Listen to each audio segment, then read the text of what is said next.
بسم الله الرحمن الرحيم القارعة ما القارعة وما أدراك ما القارعة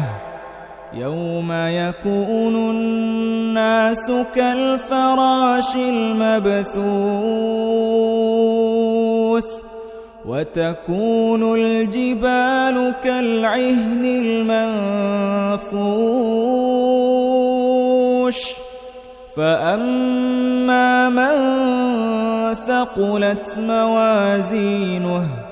فهو في عيشة راضية